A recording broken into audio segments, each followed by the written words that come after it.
My name is Tona. In 2012, I was 23, traveling alone from Italy to Slovenia after an art residency in Florence. I've always loved train rides, the rhythm, the blur of landscapes, the quiet promise of new places. There's something soothing about being between destinations, as if life pauses for a while. A few hours into the trip, a man sat across from me. He looked a few years older than me, well-dressed, polite, and charming, in that quiet, old-fashioned way that makes you lower your guard without realizing it. His name was Adrian. We talked for hours about art, travel, and the strange beauty of old European towns. His voice was calm, deliberate. His eyes the kind that made you feel seen. When the train stopped at a small scenic station, surrounded by pine-covered hills, he smiled and said, "You should see my town. It's just nearby. Beautiful. Peaceful. I'll bring you back to the main line later." It sounded impulsive, maybe even foolish, but there was such quiet confidence in his tone, such harmless warmth, that I agreed. I told myself it would make a good story later.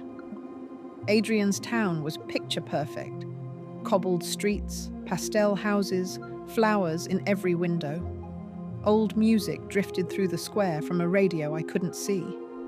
People waved as we passed, calling Adrian our gracious host. It was charming, almost too charming. By the second day, something felt off. No one carried a phone. No one mentioned the internet. The cars looked like they were from the 1940s, but they weren't antiques. They were used like new. Every clock I saw showed a different time.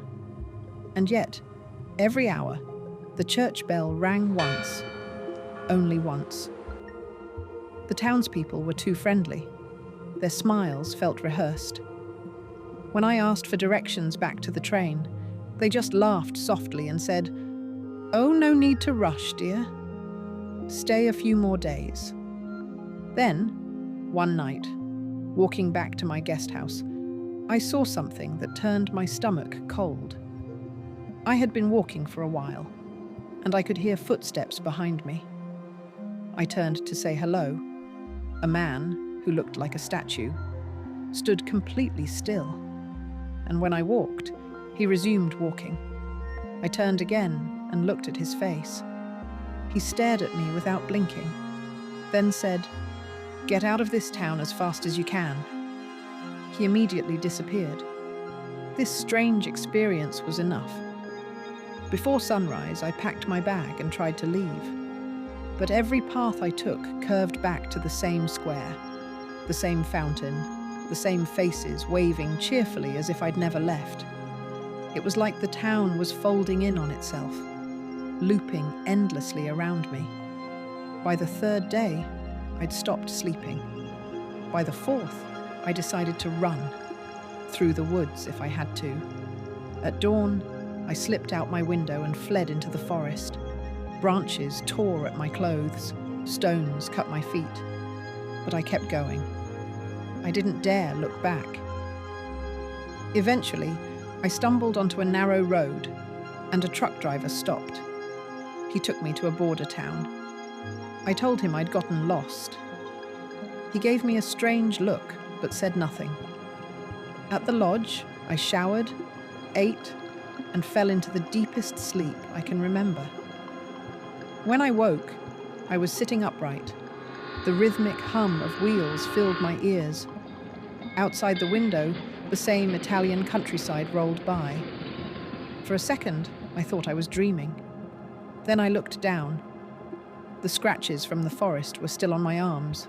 My heart began to pound. And then, that voice. Calm. Familiar. "Hello again." I looked up. Adrian was sitting across from me, smiling as if nothing had happened. "I'm glad you decided to come back," he said softly. I screamed. Then everything went dark. When I woke up, I was back in my parents' house in Taormina. The soft scent of lemon trees drifted through the open window, and sunlight poured across the familiar ceiling. My mother was sitting next to my bed, her eyes red from crying. As soon as I stirred, she gasped and called for my father. They rushed to my side, speaking over each other. "It's June 2016, my father said finally, his voice trembling. "It's been over 3 years, Tona. Welcome back." My mother explained that a few months ago, they had received a call from a hospital in Milan. I had been found unconscious. No explanation, no details, just that I had been admitted under emergency care. I had been in a coma since they found me and had only regained consciousness a few days ago. After endless paperwork and waiting, they were finally able to bring me home. I tried to speak, but the words stuck in my throat. Everything. The train, Adrian, the town, flooded back in fragments. But when I asked what had happened, no one could answer. To this day, I have never been able to find out what happened to me during the years I was lost. The police told me that there was no train stop anywhere near where I claimed to have stepped off with Adrian, only wilderness, hills, and old pine forests. But with time, digging through archives and local histories, I discovered something chilling. Long ago, there had been a bustling small town in that region, a town whose description matched almost perfectly the one Adrian had taken me to. Cobbled streets, pastel houses, flowers in the windows, a church bell that rang once every hour. Today, it is nothing but ruin. Trees pushing up through cracked stones, walls reduced to rubble, and silence where a community once lived. I don't know how I got there. I don't know how I got out. But I still wake up at night with the sound of that church bell in my ears. Thanks for being part of Tona's journey. If you enjoy stories filled with mystery, fear, and wonder, don't forget to like and subscribe. See you in the next story.